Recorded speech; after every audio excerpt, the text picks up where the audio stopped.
Well, hello there.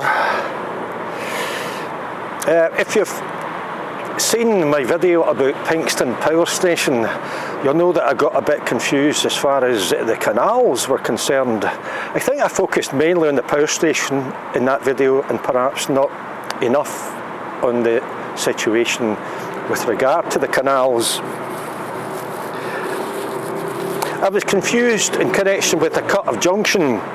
The Cut of Junction is a section of canal that was built to join the Forth Clyde Canal and the Monkland Canal, and clearly that would run from the end of both canals. I just didn't know where the end of these canals was. I've done a little bit more research and I'm happier to kind of to do this video to try and make things a little bit clearer. Things are never 100% certain when you're dealing with stuff that's hundreds of years old, you know. I mean, both of these canals, the Forth Clyde Canal and Monkland Canal, they weren't built in a day. They weren't built in a year. They were built over a period of decades. I think the Forth Clyde Canal was started in 1760s and it was completed in I think 1790. Monkland Canal, I think that was started about 1770 or something, completed maybe about 1794 or thereabouts.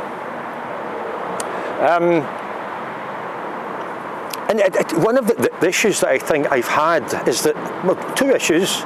One, that these canals were built in dribs and drabs. They built a section, they ran out of money, they built another section, they ran out of money, they built another section, and it's hard to get a handle sometimes on what was going on from a date point of view. The other main issue is that there's just an awful lot of conflicting information online. Somebody says something says something else that contradicts it. Somebody gives one date, somebody gives another date. You think, well, what's going on? There's inaccuracies, somebody must be making mistakes.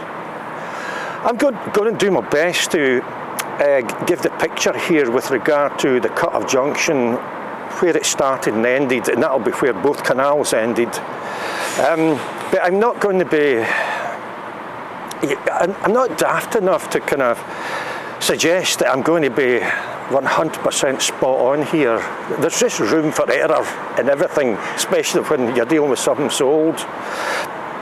I think when you are dealing with something that's hundreds of years old, it's invariably best to use a source that was created around about when all the stuff that you're going to talk about was happening.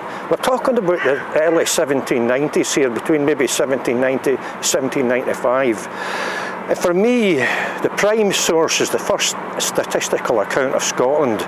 That was created all over Scotland in the 1790s. Each parish was created at a slightly different date in the 1790s. The parish that deals with the area that I'm talking about today dates to 1794. But again, I want to introduce a note of caution, because these accounts were created by ministers. They gathered all the information. Was that information gathered in 1794, or was it gathered a year or two earlier and submitted to the body responsible for publishing it? It was just published in 1794. We could be a year or two out here, and given that this is exactly when the Cut of Junction and these canals were getting created, a couple of years is actually quite important. So let's just see how we go here. I'm in a kind of spot, if you can look behind me. I don't want to sound too pantomime-ish here, but yeah, look behind me.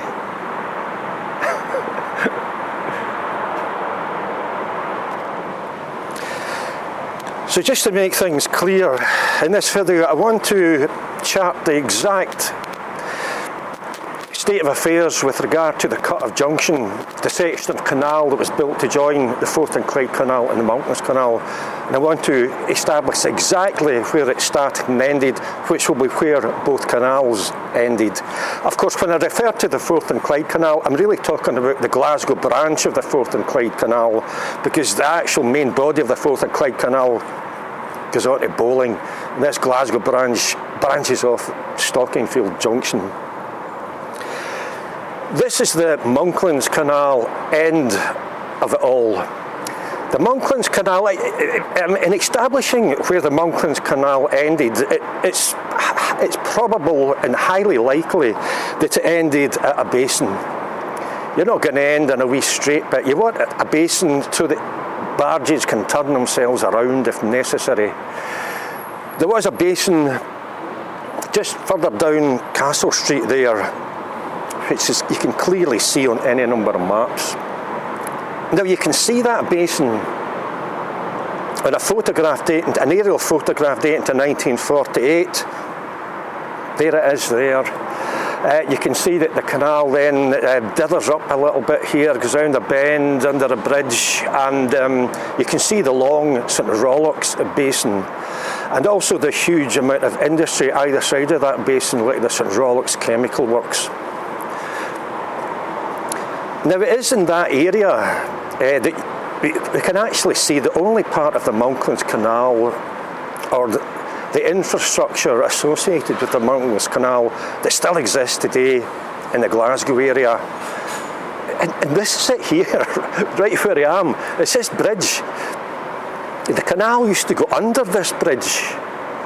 And you know, it's just, it's fascinating because you can still see the old bits of stone and various parts of it. I mean, you can see, for example, I'll try and zoom in and show you, but you can see it cuts into the stone, which kind of look as if they perhaps took bits of wood. Maybe there was some kind of gate thing or something going on there. I'm not sure. You can also see marks in the stone, as somebody else pointed out online, made by hundreds of years of rope, where the horses would have pulled these barges. They pulled it round the corner, the rope would have caught on the stone and left marks. It's just a fascinating little glimpse of the past, it really is.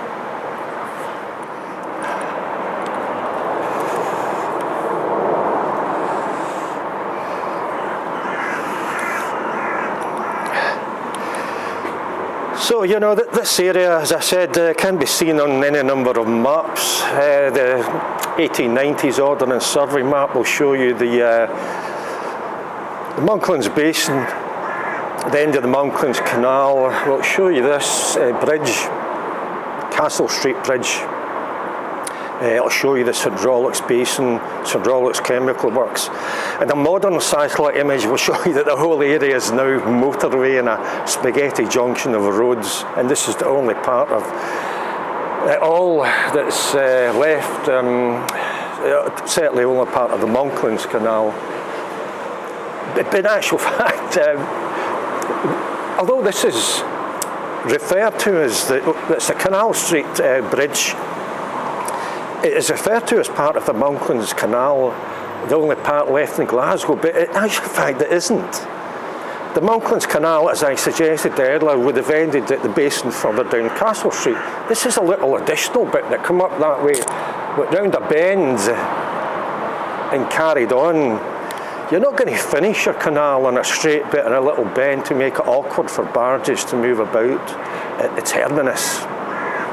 So in actual fact, this is part of the Cut of Junction, and this, in fact, from the basin is where the Cut of Junction started at the basin in the terminus of the Monkland Canal. And this was simply part of that Cut of Junction. And I'll just remind you what I mean by the Cut of Junction. It's a bit of canal that was created to join the Forth Clyde Canal and the Monkland Canal together. This is just part of it. So when they refer to this as part of the Monkland Canal infrastructure, it really wasn't. But there is, as I say, there's so much uncertainty. I think, as I may touch on later on, even some of the maps that were created in the early 19th century, there are two maps that mark bits of what is the Cut of Junction. They call it the Monkland Canal. So it may well be the case that there was a bit of kind of argy-bargy when the Cut of Junction was created. Some people wanted to call that additional bit of canal part of the Monkland Canal, and some people wanted to call it part of the Forth Clyde Canal. But certainly in more recent maps it is referred to as part of the Forth Clyde Canal. Anyway, we'll carry further on and pick up bits of the canal, a bit of the Cut of Junction that we can still see.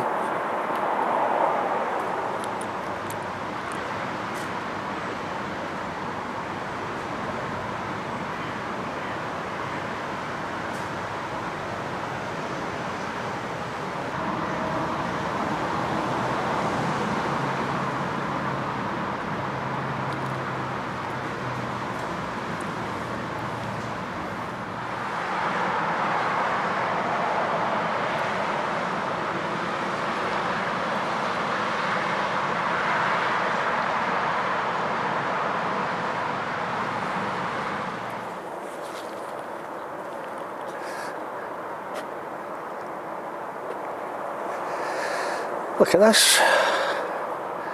There's a barge in the bushes. A barge in the bushes.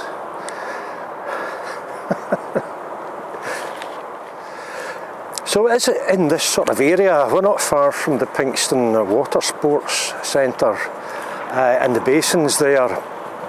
On a number of maps you can see the Cut of Junction, the word or the phrase Cut of Junction that is given generally in this sort of area, you know.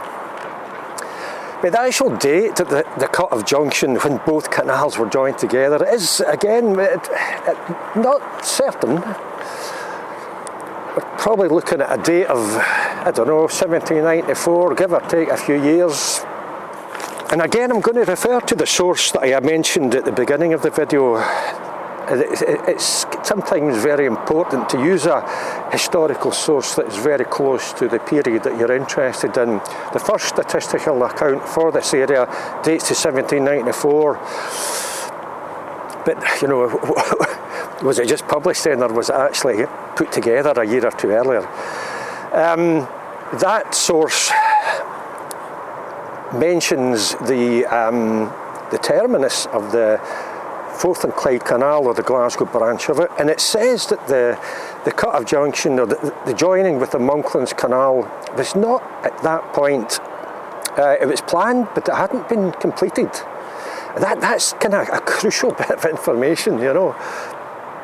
It also mentions that the village of Port Dundas was planned but not yet created. In other words, the section of canal by Spears Wharf, the whole village of Port Dundas, and every section along here to join with the Monkland Canal hadn't been started yet.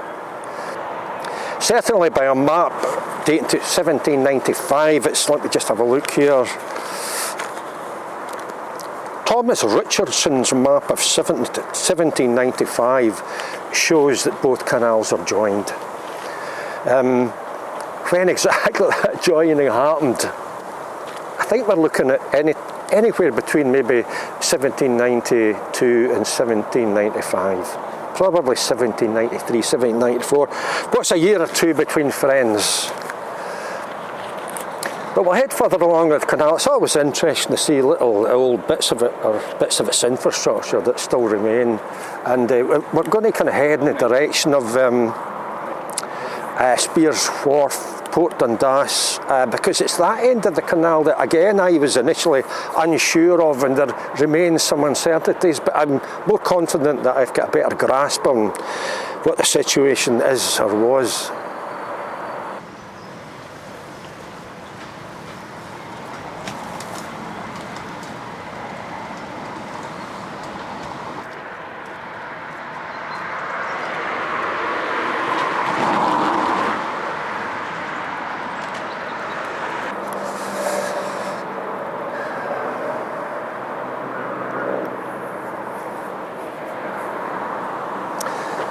Well, I've just come along various sections of the Cut of Junction there. Water's still in existence. On some maps, bits of it are referred to as the Cut of Junction, and other maps, bits of it are referred to as the Monkland Canal. And as I touched on earlier, I think there was probably a healthy bit of rivalry when this new bit of the canal was created as to whether it should be part of the Monkland Canal or part of the Forth Clyde Canal branch here. I've not seen any old maps that call it the Forth Clyde Canal, so you know, as I say, some called it the Cut of Junction, some called it the Monkland Canal. Who knows? This is Spears Wharf just behind me. In essence, this should be where the Forth Clyde Canal ended, or the Glasgow branch of the Forth Clyde Canal. It's good to see all these warehouses in the background, built at various stages and performed a number of functions over the years. You can see a date on two of them. I think the dates are in the 1860s, so quite a bit of time after the canal here and the Cut of Junction was created.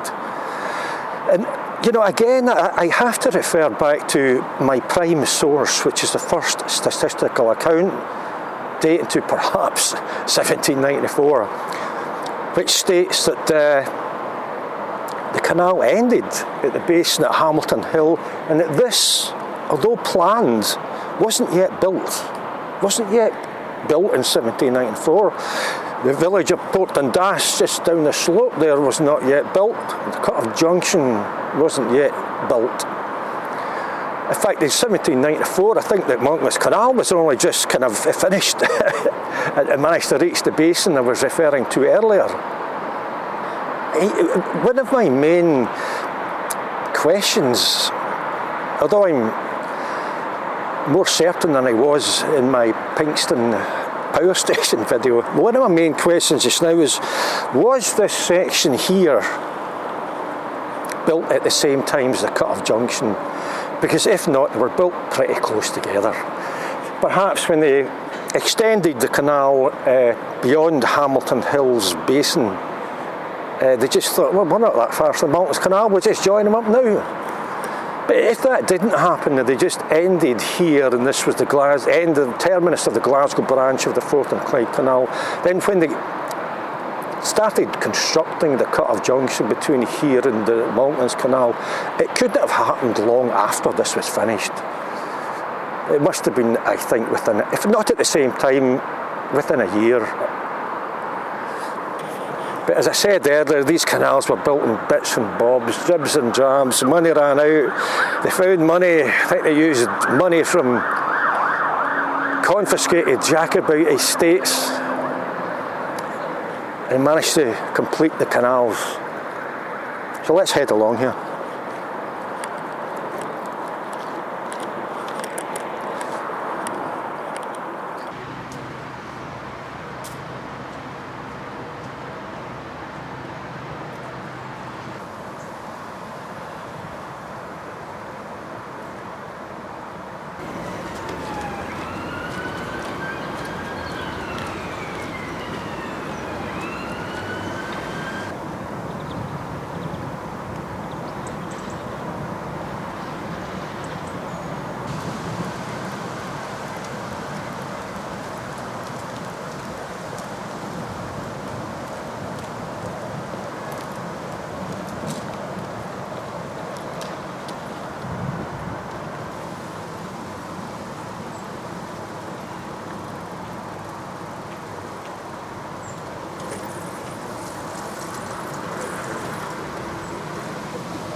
Well, this is the old basin below Hamilton Hill, which is just over there. This is where the Glasgow branch of the Forth Clyde Canal finished or terminated in 1777, when once again money ran out. And you've got Baird's Brae sitting just here, an ideal spot for horse-drawn carts to be taking goods backwards and forwards, goods on and off barges, heading into Glasgow and Anderson to either deliver or upload goods that were being manufactured there. And you get, as you wander down Baird's Brae, you just get a real feel that it's an old avenue, and there used to be the pub there. The pub was called the Old Basin Tavern, you know, so obviously the pub was on the go when this basin was old. I was going to say no longer used, but I dare say it would have been used, but superseded by the basin at Port Dundas. But as I said earlier, this first statistical account of 1794 says quite clearly that the canal stopped here, this was the terminus, and that it was planned to extend the canal and to create a village at Port Dundas and to join it up with the Monkland Canal. The buildings that you can see just over there, the whitewashed buildings, are said to be the earliest canal buildings anywhere in Scotland. They're not shown on an 1832 map, a kind of crude map that does show some buildings, but it doesn't mean that that's going to show all buildings. So I don't think these were built when this basin was first finished in 1777. I think they probably date to the 1840s or 1850s, something like that. But it was last year I was having a chat to a cyclist, and he said that little round porthole was put in place by Charles Rennie Mackintosh. I mean, he knew he wasn't telling the truth. Somebody had told him that or something, you know. And I initially thought it was a wee window because it's pointing towards the old bridge here. I thought maybe they could look out the window and see if the bridge needed opening if barges weren't walking by. But in actual fact, as you can see in some fairly recent photographs, it used to be a clock. All these theories shot down in flames. So that's actually that's me finished, I think, you know. So I just wanted to make it clearer as far as the Cut of Junction was concerned. It joined the ends of both canals together, one end being at the basin in the Monkland Canal at Castle Street, and the other one at the basin at Port Dundas. I think that's as clear as we can get, or as clear as we'll ever be. I'm Eddie Burns. Take care. I'll see you again.